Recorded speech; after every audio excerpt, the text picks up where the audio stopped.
eu quero compartilhar com você sobre temor de Deus. Diga isso, temor de Deus. Temor de Deus. Nós vamos falar sobre o temor de Deus. Uau, que arte, hein? E é assim que nós devemos permanecer, prostrados diante de Deus. No temor a um Deus que é santo, um temor de Deus que é majestoso. E o temor de Deus é o que nós procuramos sempre em alguém, não é verdade? Quando a gente quer um socorro, quando a gente quer falar algo muito sério, a gente vai procurar alguém que seja de Deus. E alguém que é de Deus, ele tem o temor de Deus em seu coração. Ele tem o temor de Deus em sua vida. Sempre quando há algum problema em nossas vidas, quando eu quero conversar com alguém, eu recorro a alguém que eu sei que tem esse temor de Deus. Eu recorro a primeira pessoa quando eu quero recorrer além da minha esposa, que eu me aconselho com a minha esposa, mas tem coisas que a gente precisa se aconselhar com outras pessoas, eu vou procurar o meu sogro. É um homem de Deus. Sento com, na verdade, casal, né? Meu pastor e minha pastora, pastor Oscar e pastora Sônia. Sento sempre com eles. E vou sempre pedir conselhos para eles. No meu hall de amigos, eu tenho o Marquinhos, que me aconselho muito com ele. Talvez ele nem saiba disso, mas às vezes quando eu vou fazer algumas perguntas, e aí ele vai me respondendo. Então na nossa vida, nós temos pessoas em quem nós confiamos, porque nós vemos o temor de Deus naquelas pessoas. E eu espero que você tenha esse hall de amigos que temem a Deus. E hoje nós vamos falar muito sobre o temor de Deus, pois o tema temor de Deus ele é recorrente tanto no Novo Testamento quanto no Velho Testamento. Ele não é algo que foi perdido, não é um tema novo, mas é um tema antigo, como lá em Gênesis 20:11, quando a gente vai ver a vida de Abraão, quando ele está fazendo a sua peregrinação, nessa caminhada, quando Deus fala para ele, saia da sua terra e da sua parentela, que eu lhe mostrarei ainda a terra. Então ele sai para peregrinar, e nessas peregrinações ele chega na terra de Gerar, onde Abimeleque é o que está sobre a direção daquela cidade, governando aquela cidade. E quando ele chega lá, aí é o episódio que todo mundo já conhece bastante. Quando eu falar para você, você vai se lembrar. Onde ele vai e fala assim, Sara, fala que você é minha irmã. Mente aí, fala que você é minha irmã. Aí muitos falam, é mentira ou não é? Por quê? Pois meia mentira é mentira. Então, porque não existe metade de mentira. Existe uma metade de mentira? Não existe. Mentira, mentirinha, mentirona, ou ao contrário, sei lá.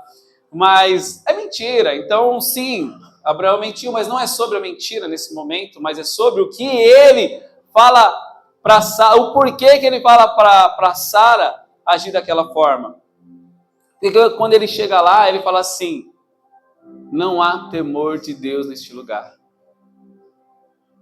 Então, com aquele sentimento de medo, ele pede para Sara, fala que é minha irmã, porque nesse lugar não há temor de Deus. Não estou falando que você deve mentir, tá, meu irmão? Em hipótese alguma, tá? Não estou aqui falando assim, Abraão tinha que mentir mesmo. Não. Porque isso para mim é tudo plano B. Mas Deus, ele sempre tem um plano A. Se Abraão se posicionasse, a história seria diferente. Mas, enfim, não é sobre o que poderia ser, mas é o que foi. Mas, de fato, Abraão, ele toma aquela atitude porque ele fala, certamente não há temor de Deus neste lugar, e eles me matarão por causa da minha mulher. Onde não há temor de Deus, há injustiça. Então, lá em Gênesis 28, 16, 17, também desperta em Jacó de seu sono, quando ele estava fugindo, já depois de ter roubado a bênção de Esaú, pedindo para Isaac lhe dar a oração, né, o galardão, uma oração de abençoe-me.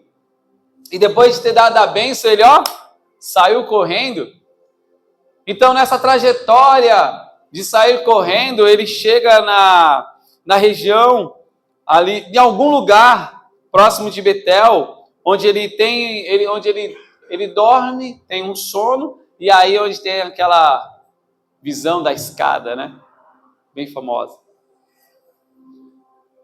Então, ele acorda do seu sono, e ele fala o seguinte: na verdade, o Senhor está neste lugar, e eu não sabia. E temendo disse: quão temível é este lugar, porque é a casa de Deus, a porta dos céus. Ele fala: o quão temível é este lugar. Ele teme, no sentido, a presença de Deus está neste lugar. Então ele teme, porque, meu irmão, ele estava em fuga. Ele sabia do que errado ele tinha feito. E quando a presença de Deus toma aquele lugar, quando nós sentimos a presença de Deus, nós tememos, porque o nosso coração ele tem que ser alinhado. Então, nos dias de hoje nós estamos, o mundo já perdeu, muitos crentes estão perdendo o temor de Deus. Não estão se posicionando contra o pecado, contra a injustiça. De Gênesis a Apocalipse está cheio desse assunto, temor de Deus.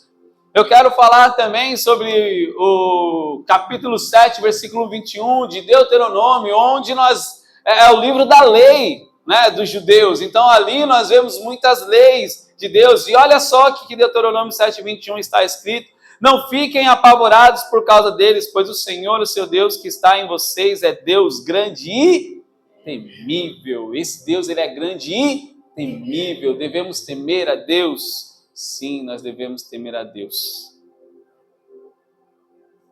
E aqui, ele alerta: não fiquem apavorados, porque a presença de Deus está aqui. Muitas vezes nós ficamos apavorados, porque a presença de Deus está naquele lugar.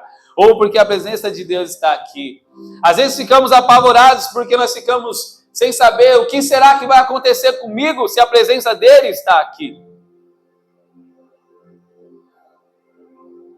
Jó 28, 28 eu falo que a gente gosta daquele versículo de Provérbios 1:7, princípio da sabedoria, aquele que teme ao Senhor é o princípio da sabedoria.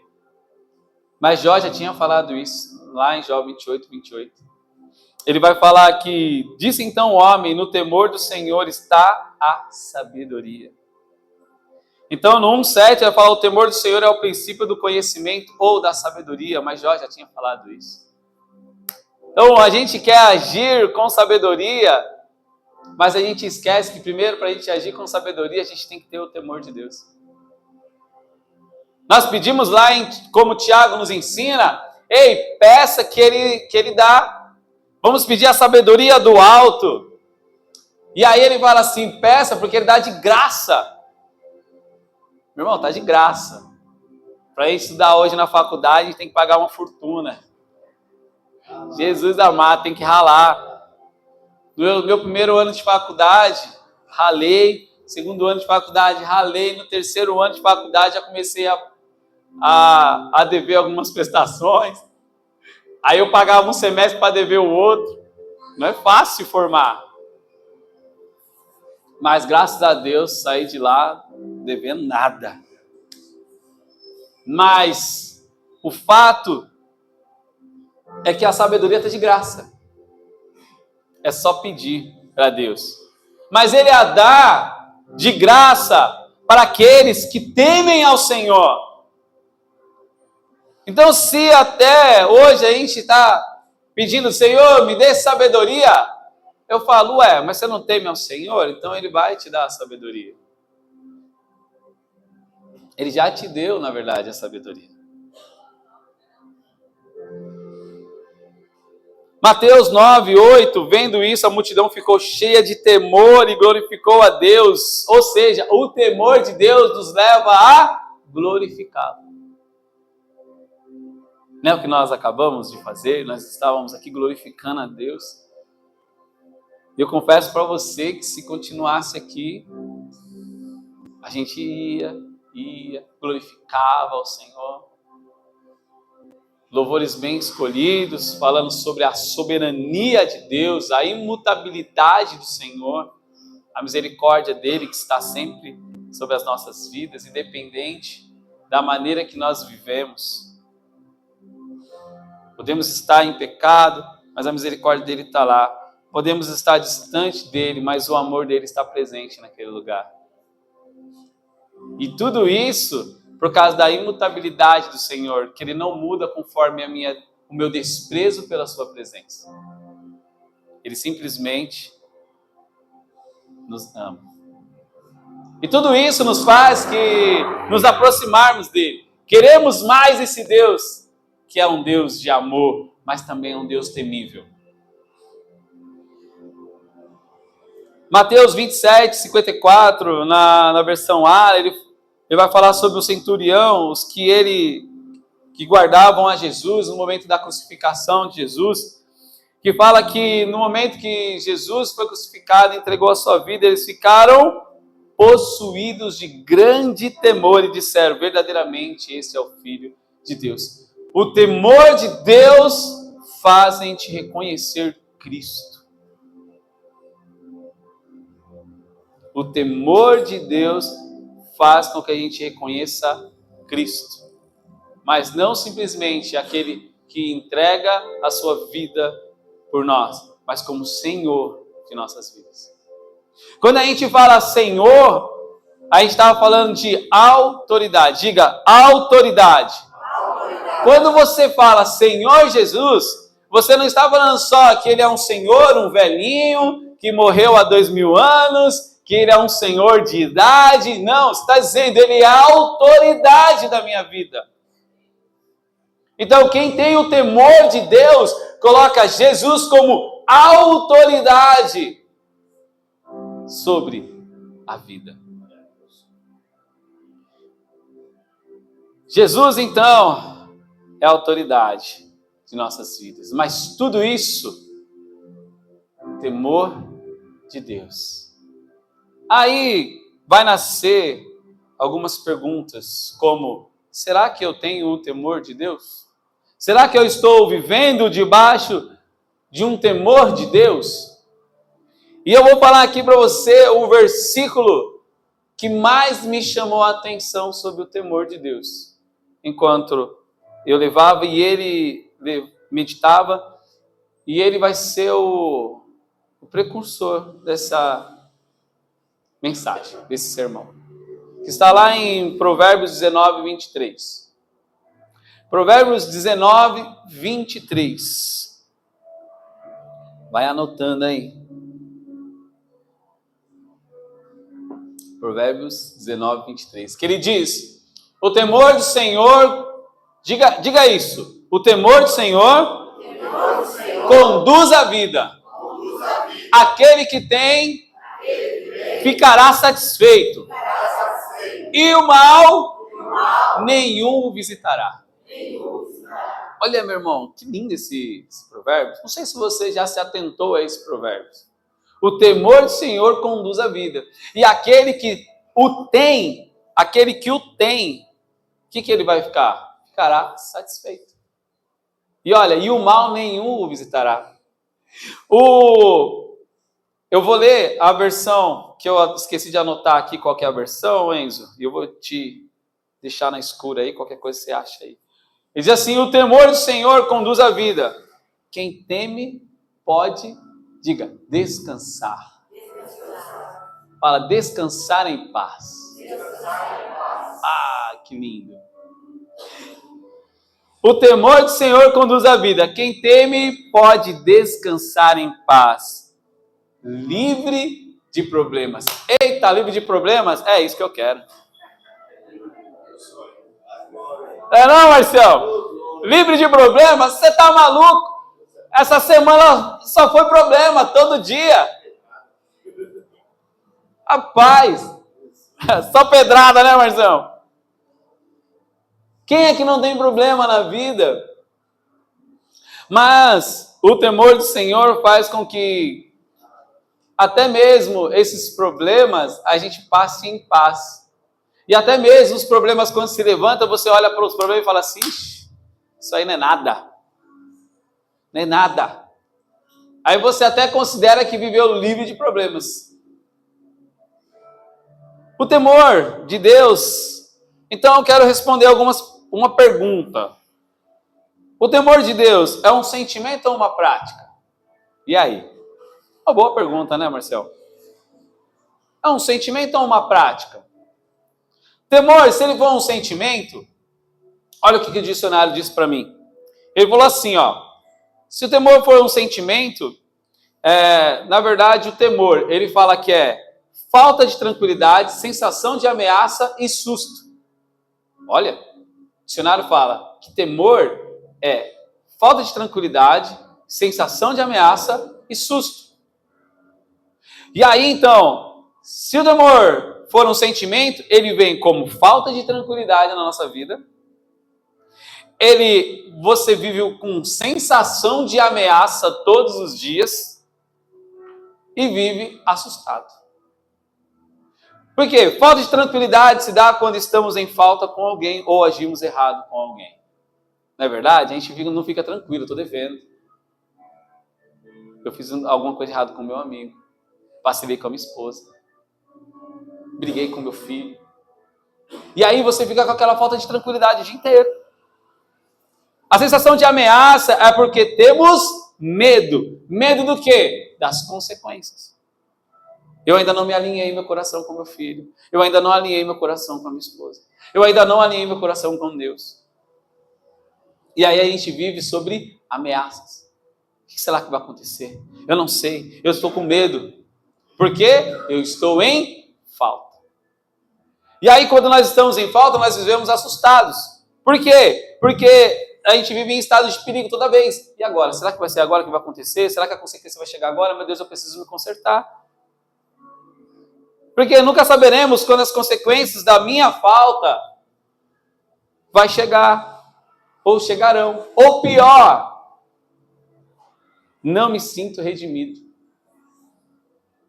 Eu não me sinto curado. Eu não me sinto que esse sentimento saiu de mim ou ele ainda me domina. Isso é porque ainda estou em falta. Sabe por quê? Tudo isso é porque a gente está vendo o temor de Deus como um sentimento. Então, todos esses sentimentos apontam que tal se encontra em quê? Em falta. Se estamos com falta de tranquilidade, se estamos vivendo em ameaça, ou se estamos vivendo assustados, é porque nós estamos em falta com Deus e com o nosso próximo. Agora, se o temor for uma prática, ele vem como um profundo respeito e obediência. Diga, temor de Deus, é uma prática. E ele vem com um profundo respeito e obediência. Olha só, se o temor, que também o dicionário me diz assim, temor é respeito e obediência. Eu falei, tá aí. Então se nós imaginarmos o temor como uma prática, profundo respeito. Como prática, não sentimos a ausência da tranquilidade. Não é verdade? Por quê? Porque muito pelo contrário, nós temos o quê? Apreço e consideração, reconhecimento do valor do outro, impedindo atitudes agressivas e autoritárias. Ou seja, nós não agimos com desrespeito, nós respeitamos o nosso próximo. Nós respeitamos quem está sentado ao nosso lado. Nós respeitamos o Deus que a gente acabou de louvar. E essa palavra é muito interessante, que no latim, né, só para deixar ela um pouquinho mais gravada no nosso coração, essa palavra ela vem de respectus. Eu gostei demais da tradução dela, que ela significa olhar outra vez. O que significa esse olhar outra vez? Ela está sugerindo que algo digno de respeito, algo digno de respeito, merece atenção. O nosso Deus merece o seu respeito, merece a sua atenção. Ele é digno de nós nos concentrarmos nele. Ele é digno. E obediência? Obediência, ela, como prática, nos leva a entender que existem leis, regras já pré-estabelecidas. Que é o quê? Andar nelas nos tira de um lugar que temos a sensação de ameaça, que temos essa vida de assustado, que tira dessa vida de falta de tranquilidade, ausência de tranquilidade. A obediência nos tira desse lugar. Como se alguém, porque a gente vive assustados, como se alguém, em algum momento, pudesse tirar as nossas vidas. Quando a gente não vive na desobediência. Quando nós vivemos na desobediência. O que nos leva a ter uma consciência mais tranquila, uma sensação de dever cumprido. Não é verdade? Quando a gente obedece, quando a gente não quebra nenhuma lei, a gente tem aquela sensação, ai Deus, obrigado. Sabe aquela semana que você falou, Senhor, obrigado, consegui. Sabe aquela semana que você falou assim, essa semana eu consegui orar todo dia. Essa semana eu consegui ler a palavra e meditar todos os dias. A gente tem essa sensação de dever cumprido, mesmo sendo que isso só não basta. Mas a gente tem a sensação de dever cumprido. A gente parece que com o nosso coração mais tranquilo, mais em paz. Por quê? Porque a gente derramou o nosso coração durante a semana inteira ao Senhor. Então, e agora? Temer ao Senhor é um sentimento ou uma prática? Uma prática, um sentimento. Então vamos ver aqui. Que tipo de temor devemos ter, então? Eu já vou responder essa pergunta, tá? A gente entende que o temor, muitas vezes, é o quê? Você tem uma noção aí de que é temer? Essa pregação, ela nasceu de uma pergunta. Estava trabalhando, e uma pessoa chegou para mim e falou assim, você concorda que as pessoas têm que temer a Deus? Aí eu falei, sim, eu concordo. Mas elas não devem amar a Deus? Eu falei, sim, também concordo. Mas então temer a Deus não faz sentido, porque se eu tenho que amar a Deus, eu não posso temer a Deus. Aí eu falei, mas depende. Que tipo de temer que você está falando aí que significa? Aí eu fui conversando com ele. O temer, ele estava falando no sentido de medo. E aí, então, a pergunta agora é, que tipo de temor devemos ter? Será que é o medo de Deus? Você é crente, meu irmão? Amém. Você é cristão mesmo? Amém. Você já entregou a sua vida para Jesus? Amém. Amém. Então, deixa eu te falar uma coisa. Quando a gente fala ímpios, nós estamos falando aqueles que ainda não entregaram o seu coração para Deus. Tá? Então, que tipo de temor devemos ter a Deus? Tem o temor dos ímpios, que é o medo. Por quê? É o medo de Deus. Por que o medo de Deus? E eles devem ter medo mesmo. Não tem como não ter. Porque não vive uma vida de santidade. Por quê? Porque isso é juízo. E eles devem ter medo mesmo, sabe? Porque olha só o que diz o salmista 36, no Salmo 36, no versículo 1 e 2. Há no meu íntimo um oráculo a respeito da maldade do ímpio, que aos seus olhos é inútil temer a Deus. Por que é inútil temer a Deus? Porque lá no íntimo, então a gente está falando íntimo, coração. Lá no coração, lá no íntimo do seu coração, tem uma voz que diz, isso é maldade, um oráculo, isso é maldade. Porque todos nós temos o DNA de Deus. Paulo diz que a gente tem uma lei na nossa carne. Tem uma lei lá. E aí o Espírito ele fica pendendo para as coisas que é espirituais, a nossa carne para as coisas que é carnais. Então tem uma briga interna dentro de nós. Não sei você, mas tem essa briga interna dentro de mim. Aquele bem que eu quero fazer, eu não faço. E o mal que eu não quero, eu faço. Oh, Deus, nos livre disso. E tudo isso, então, o salmista vai dizer exatamente isso, que tem essa briga. E aos olhos é inútil temer a Deus. Aos olhos de quem? Dos ímpios. Por quê? Porque eles se acham tão importantes que não percebem nem rejeitam o seu pecado. Nós não, nós rejeitamos o pecado, amém? Amém. Nós temos essa briga, mas quem é que está vencendo? É o Espírito. É o Espírito. Amém? Quem está vencendo aí dentro, meu irmão? É o Espírito ou é a carne? Assim eu espero. Assim eu torço pela sua vida. Então o ímpio vai sempre ter medo de Deus, porque ele rejeita a santidade. Então para eles é normal ter esse sentimento. Por isso que para mim, depois percebendo, foi normal aquela pergunta. Porque ele estava entendendo que era um relacionamento de medo, eles estavam tão com medo do juízo, né, de Deus. Agora, existem outras duas categorias, né, que aí entra do cristão. E aí aqui vai vir um confronto, tá, meu irmão? Aqui agora vai confrontar o nosso coração e como é que está a sua espiritualidade e a minha, tá?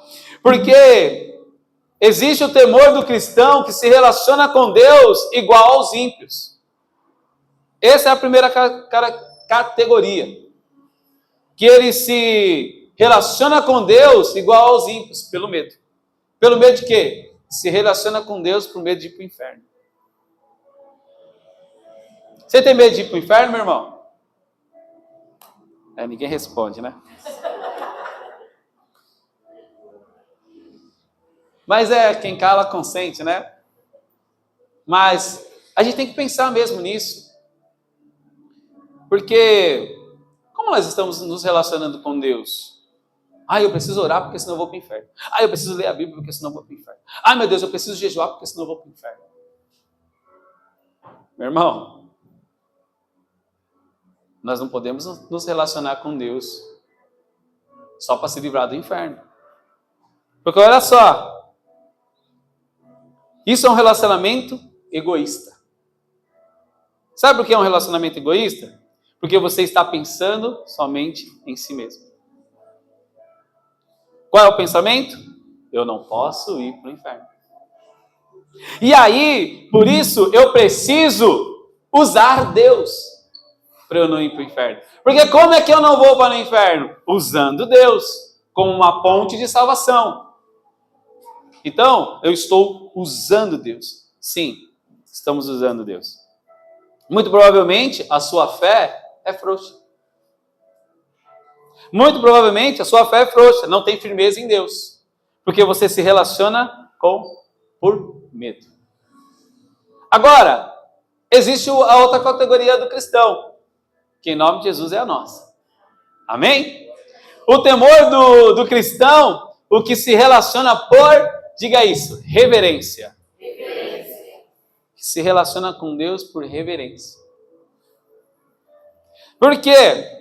Porque olha só, a reverência não garante a ausência do medo, tá? Mas o amor a Deus que deixa o medo de lado de fora. A nossa reverência faz aquilo que Paulo nos fala, que o amor lança fora todo o medo. Porque nós temos reverência, porque nós temos respeito, porque nós temos obediência e nós também temos o sentimento de amor. Então, sim, temor é um sentimento e uma prática. Temor é um sentimento e uma prática. Um sentimento de amor a Deus que nos leva à prática de reverência, respeito e obediência ao Deus de Deuteronômio 7, ao Deus temível. grande. Então, diante disso, agora eu quero que você preste atenção mais ainda, porque o mundo está assim. Por que o mundo está assim tão perdido? Nós temos ligado o jornal, todo dia pela manhã eu ligo o jornal juntamente com a minha esposa para a gente ver o que está acontecendo em São Paulo e às vezes algumas notícias que acontecem no Brasil. E aí a gente vê tanta notícia. Pô, o cara bonitão, fortão, matando não sei, né, se era morador de rua, se era gari, né? Era um gari, né? Era um gari. Gente, e qual é o motivo? Fútil. Igual aquele de Gênesis, né? Olhou, pisou no pé, chegou, matou o filho e o pai. É o mundo deitado em seus pecados. Mundo se deleitando em sua própria justiça. Construindo torres de Babel para se colocar acima de Deus e falar, agora Deus não me derruba. Agora pode mandar enchente, que nós estamos numa torre. E aqui o Senhor não me manda mais para lugar nenhum. O mundo está assim. Porque a falta de temor de Deus na vida da humanidade. E na vida do cristão não pode ter isso. Temor de Deus. Não pode ter a falta. O pecado trouxe tanto estrago à criação de Deus, que as pessoas estão vivendo sem Deus. E as consequências são desastrosas. São desastrosas. Mas sabe qual que é a boa notícia? Que Deus interviu na história. Ele enviou Jesus Cristo para morrer por nós, para reconciliarmos. Para reconciliarmos. Então nós estamos reconciliados. Então sim, você não está escravo do pecado. Sim, você não está escravizado. Fala assim, eu peco e não é culpa minha. Sim, a gente escolhe pecar. Existe uma briga dentro de nós, mas o Espírito pode vencer no momento que a gente tem o temor de Deus e nos reverenciamos a esse Deus majestoso. Eu quero compartilhar então com vocês, depois de tudo isso, porque Deus, Ele interviu na história, Ele nos salvou. Lá em Efésios 2, 1, 5, nós vamos ver aqui uma lista de pecado, onde Ele vai falar que estávamos mortos, e eu acho muito interessante, porque Ele vai falar, estavam é o que, meu irmão? É passado. Então hoje você está vivo. Hoje você está vivo. O que? Nós estávamos mortos em nossas transgressões, vamos dizer assim, e pecados, nos quais costumavam, passado, agora nós não costumamos mais. Nós não vivemos mais desta forma, porque agora a nossa vida, como nós acabamos de afirmar, está em Cristo Jesus. Quando seguiam a presente ordem deste mundo, nós seguíamos, mas agora não seguimos mais, nós vivemos diferente, nós somos pessoas diferentes, nós somos pessoas transformadas pelo sangue de Jesus. Amém? Então o Espírito que agora está atuando dos que vivem na desobediência é porque eles vivem sem o temor de Deus. Mas nós que vivemos no temor de Deus, nós temos um relacionamento com Deus não porque nós temos medo de ir para o inferno, mas é porque nós amamos esse Deus. Então se relacione com Deus com esse sentimento de amor. Então hoje nós estamos sendo chamados para voltarmos ao temor de Deus. Nós estamos sendo chamados para viver a nossa vida em Cristo Jesus. E Ele como Senhor, como autoridade de nossas vidas. Então reverenciar Cristo, como Paulo nos diz lá em Efésios 5, 21, que ele vai falar, sujeitai-vos uns aos outros. Por quê? Por temor a Cristo. Boa isso. Por temor a Cristo. Então, como que nós vamos nos sujeitar a Cristo? Temor a Deus. Nós temos que ter temor, meu irmão. Então, quais são as consequências de pessoas que não vivem o temor de Deus? Então, eu quero tirar algumas lições aqui com vocês. Quais são as consequências de pessoas que não vivem o temor de Deus? A primeira consequência, e essa não é para nós, né? Em nome de Jesus. Mas a primeira consequência é, onde há ausência do temor de Deus, certamente há ausência de justiça. Onde há a ausência do temor de Deus, há ausência de justiça. Nós vimos Abraão peregrinando, né? E quando ele chegou naquela cidade de Gerar, ele teve aquela atitude errônea, mas porque ele olhou para aquela cidade e não viu temor de Deus. Será que as pessoas estão vendo o temor de Deus em nossas casas? Será que as pessoas, o mundo, vou dizer assim, o mundo está vendo o temor de Deus em nossos relacionamentos? Será que o mundo está vendo o temor de Deus na minha vida particular? Ou será que eu estou vendo o temor de Deus na minha vida em secreto? Quando eu clico no computador, quais os sites que eu clico? Quando eu vou para o Instagram, quais são os primeiros vídeos que aparecem lá para mim? Será que eu tenho, no meu secreto, agido com temor a Deus? Será que a justiça habita em nós? Abraão já havia combinado com Sara esse discurso, tá? Porque não havia temor naquele lugar. Será que há justiça no meu lugar? Na onde eu moro? Na onde eu trabalho? Será que há ausência dessa justiça? O temor de Deus só foi estabelecido naquele lugar porque Deus apareceu em sonho para Abimeleque, que no temor de Deus não agiu com maldade para com Abraão e Sara. Sabe quando há justiça em nosso lar, por onde nós passamos, ou em nossas atitudes? Quando há temor de Deus em nosso coração. Então, se tem ausência de justiça em nossas vidas, quer dizer que nós devemos rever a nossa vida. Porque a gente já está vendo aí a ausência de justiça no mundo. É o que mais a gente está vendo, gente. É o que mais a gente está vendo. Gente que não deveria estar preso, está preso. Gente que deveria estar preso, está solto. E eu não estou falando só de política, não. Tantas coisas.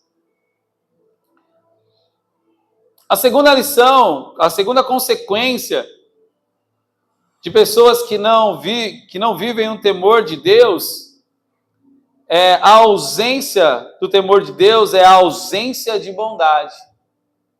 Há bondade no seu lar? Olha só, a maldade não tem freio. Será que nós temos agido com maldade desenfreada? E a maldade, meu irmão, pode vir de várias maneiras. E o exemplo que eu quero dar é o de Jacó. Porque às vezes é por falta de injustiça nós praticamos a maldade. Por falta de justiça nós praticamos a maldade. Jacó ele já estava cansado da vida de injustiça com seu sogro. A gente conhece a história, não conhecemos? Labão é o sogro de Jacó. E Jacó, então, saindo fugido, foi para a terra de Labão, onde lá ele conheceu Lia, e aí conheceu Raquel, e aí Labão enganou, deu Lia. Culpa de Jacó que não lia, né? Não viu o contrato, e aí se lascou. Mas o fato é que... Piada de tiozinho, né? Sou ruim de piada mesmo. Voltando aqui. A Érica que tira sal depois de mim. Mas o fato é que Jacó estava cansado dessas injustiças. O que ele fez depois de anos lá?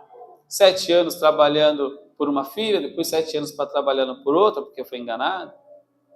E depois ele continuou trabalhando, malhadas, não malhadas. E aí teve uma hora que ele falou, Senhor, tá muita injustiça aqui, tô indo embora. Fui! E aí ele foi embora mesmo, gente. Foi embora. E aí, olha só o que está escrito em Gênesis 31, 42. Se não fora o Deus de meu pai, o Deus de Abraão e o temor, olha o temor aí, de Isaac. Temor a quem? A Deus. Por certo, me despedirás, dirias, agora de mãos vazias. Deus me atendeu ao sofrimento e ao trabalho das minhas mãos e te repreendeu ontem à noite. O que está acontecendo aqui? Labão, ele olhou e falou, fugiu com as minhas 2 filhas, fugiu com os meus netos, fugiu com alguns bens. Esses bens eram meus, está na minha terra. Esse cabra aí, ingrato, fugiu da minha terra. Eu que peguei esse homem que estava aí vagando, deixei entrar na minha casa. Que negócio doido é esse? Está indo embora? Sim. Você não acha que isso é injusto? Quando a gente olha dessa forma, sim, né? Mas como a gente sabe a história, viu o que Labão fez com ele, a gente fala, Labão, você demorou para sair, Jacó, você demorou para sair daí, hein? Mas o fato é que Jacó, então, ele tomou a iniciativa de sair. E aí, então, Labão está aqui, na corrida atrás dele. Vamos atrás desse cabra aí, que ele fugiu com os meus netos e as minhas filhas. Bora! E os bens também, né? Porque Labão gostava do din-din, né? Então, ele foi atrás. E aí, meu irmão, olha só o que aconteceu. Por isso que Jacó era assim com Deus, hein? Nós temos que ser assim com Deus, meu irmão. Nós temos que ser assim com Deus. E ele fala assim, que ele te repreendeu ontem à noite. No versículo 31, 42. Mas no versículo 31, 24, Labão teve um sonho. Deus falou com ele. E olha só o que Deus falou para ele. Labão, cuidado. Deixa eu ver, ontem à noite, porém, Deus veio em sonho a Labão, o arameu, e disse. O que ele disse, igreja? Não, mas não é assim, cuidado. Cuidado! Olha lá a exclamação, Cuidado! É Deus apontando para você e falando, cuidado! Não fale a Jacó, nem bem e nem mal. Como é que você sairia atrás de Jacó agora? Meu Deus, vou alcançar esse cara. Meu Deus, Deus falou comigo.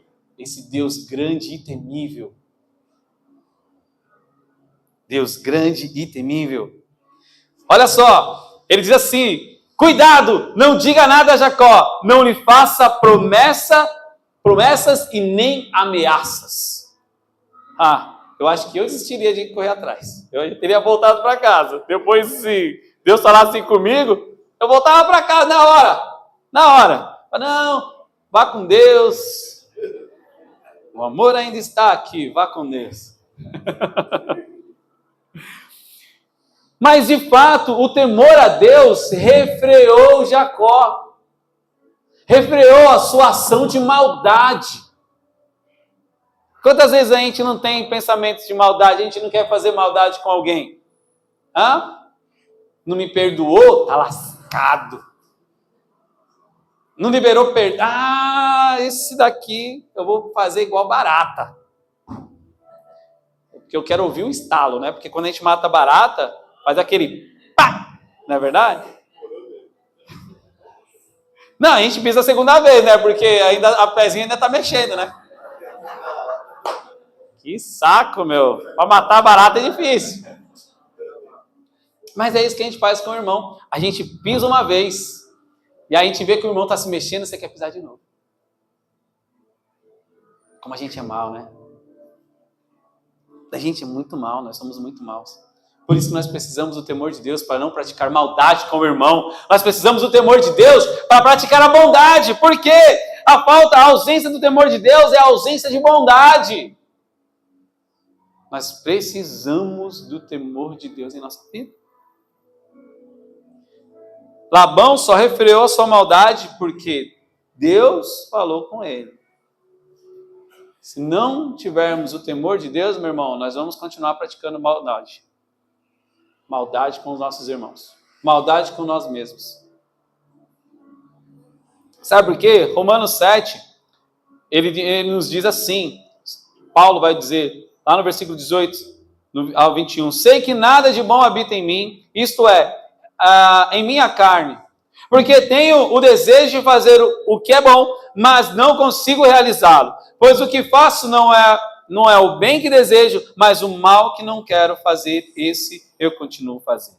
Ora, se faço o que não quero, já não sou eu quem faz, mas o pecado que habita em mim. Assim encontro esta lei que atua em mim quando quero fazer o bem.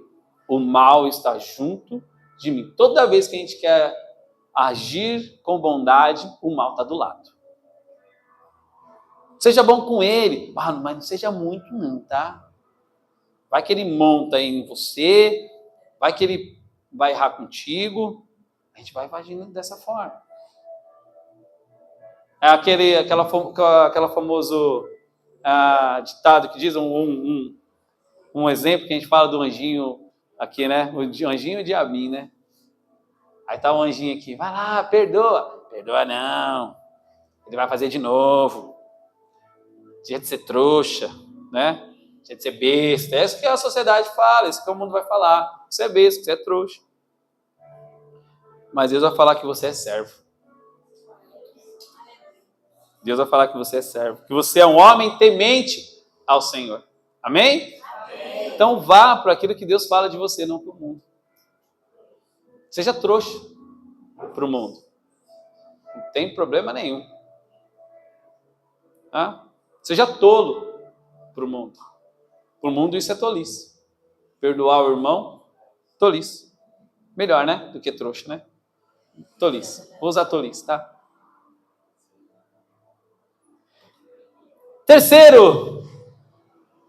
Terceira lição que nós tiramos aqui nas consequências de pessoas que não vivem o temor de Deus, é onde há ausência do temor de Deus, há ausência de santidade. Onde há ausência do temor de Deus, há ausência de santidade. O que é isso? É uma vida de escravidão. Aquilo que Marquinhos pregou na semana passada sobre liberdade. Efésios 5:21, que acabamos de falar, que é sujeitem-se uns aos outros por temor a Cristo. E aí, antes disso, ele vai dar uma lista enorme de pecados neste capítulo, de imoralidade sexual, cobiça. Vamos ler no versículo 3. Aqui, ó. Que é a imoralidade sexual, toda a impureza ou avareza, não sejam nem sequer mencionados entre vocês, como convém a quem? Você é o quê, meu irmão? Você é santo. Então isso não é para você. Sabe por quê? Porque você é alguém que teme a Deus. Que tem o temor de Deus. No versículo 4 a 5, ele vai falar, não haja obscenidade, nem conversas tolas, nem gracejos imorais, que são inconvenientes, mas, ao invés disso, ação de graças. Sabe, até aquela rodinha, aquela mulher, não é? A gente, desculpa o palavreado aí, viu, internet? Mas a gente vai falar assim, aquela mulher gostosa, eita, meu Deus, aquele homem saradão, né? Eita, meu Deus. Sabe, fugir dessas conversas. Eu acho muito legal quando as pessoas ficam envergonhadas quando elas falam isso na minha frente. Eu gosto disso demais. Pessoa, ou aquela mina, o Lelê tá aí, meu. Aí eu só dou risada assim, falo, Aí eles, tá vendo? Não pode. Eu falei, isso aí, tem que impor respeito, meu irmão. Quando você tá lá, sabe o que tem que habitar? Santidade. Tem que habitar respeito, tem que habitar obediência. Constrange mesmo as pessoas a falarem isso. Se a sua vida não constrange as pessoas a falarem isso, é porque está faltando algo. Talvez porque está faltando posicionamento nosso naquele lugar. As pessoas podem até não falar, você é cristão, mas elas podem olhar e falar assim, tem alguma coisa diferente. Esse cabra não falou que é cristão. Mas eu vejo que nos lábios dele não tem impureza. O cara não fala de mulher bonita. O cara não fala de mulher pelada. Mulher bonita eu falo, porque eu falo da minha esposa sempre. Ela fez assim, ó. Então, o fato que é exatamente isso. Ele vê que não fala dessas coisas, a pessoa meio que silencia até esse tipo de conversa. Então, meu irmão, que em nós habite a graça, que as nossas ações sejam ações de graça a Deus. Que esse Provérbios 19, 23, que diz, o temor do Senhor conduz à vida. Ele conduz à vida. Ele está te conduzindo para uma vida. Ele não está conduzindo essa vida. Ele está te conduzindo para a vida, que a vida é em Cristo. Ele está te conduzindo para a vida eterna com Deus. Então, o temor de Deus, ele te conduz à vida. E essa é a vida que o Espírito Santo nos conduz, sabe? Quando há temor de Deus, ele está nos direcionando para esse reino, ao reino de Cristo. E o reino de Cristo já começou. O reino de Cristo é aqui, meu irmão. A vida eterna, ela não vai começar quando você morrer. Assim, a carne, mas é quando você morrer o seu espírito, quando você morrer para si mesmo, é quando você morrer para este mundo e viver para Cristo. Então a vida eterna é agora. A vida eterna começa aqui. Você já está vivendo a vida eterna. O versículo 5, ele vai dizer assim, porque vocês podem estar certos disso, nenhum imoral, nem impuro, nem ganancioso, que a idólatra tem herança, na onde? No reino de Cristo. E de... Aí, no reino de Cristo. O reino já começou, meu irmão. Nós já estamos vivendo um reinado de Cristo. Quando a gente fala o quê? Senhor. Quando nós falamos Senhor, nós estamos dizendo o quê? Que Jesus é o quê? Autoridade. Que Ele é o nosso Senhor. Ele é a autoridade sobre as nossas vidas. Então, nós obedecemos a quem? A Cristo, que é a nossa autoridade. Nós respeitamos a quem? A Cristo, que é a nossa autoridade. A gente não respeita o policial? Que a gente coloca... A gente respeitava mais antes, né? Agora o negócio está meio bagunçado. Mas ele ainda assim é uma autoridade. Nós devemos respeitar. Nós devemos respeitar o nosso professor. A autoridade de sala. Quando eu sou aluno, o professor fala, você pode fazer perguntas. Mas não é para você ameaçar o seu professor. Ele é a autoridade sobre aquele lugar. Quando você está no seu trabalho, quem é a autoridade daquele lugar? Seu patrão, seu chefe. Esses dias aconteceu um episódio muito engraçado. Eu achava o menino mó legalzinho, ele foi mandado embora. Aí chegou para o seu chefe. Você está mandando embora, né? Repense nas suas ações, viu? Aí eu, poxa, tá vendo? Revelou uma pessoa com falta de autoridade, falta de senso de onde é o seu lugar. O fato é que o Senhor é a nossa autoridade. Hoje, então, a palavra de Deus quer nos tirar dessa vida de crente frouxa. Vamos ser cristãos firmes. Amém? Amém. É isso. Então, para terminar, eu quero falar características de uma igreja que vive no temor de Deus, e eu quero trazer isso só para sua meditação durante a semana.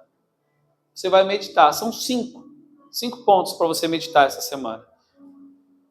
Porque o Provérbios 19, 23, ele fala assim, o temor do Senhor conduz à vida, e quem teme o Senhor, quem o teme, pode descansar em paz, livre de problemas. Então, qual é a característica de uma igreja que vive no temor de Deus? Eu vou dar 5 características e eu não vou discorrê-las. Eu só quero que você medite isso em casa. Então, qualquer coisa depois eu mando lá no grupo também, se você não conseguir anotar aí.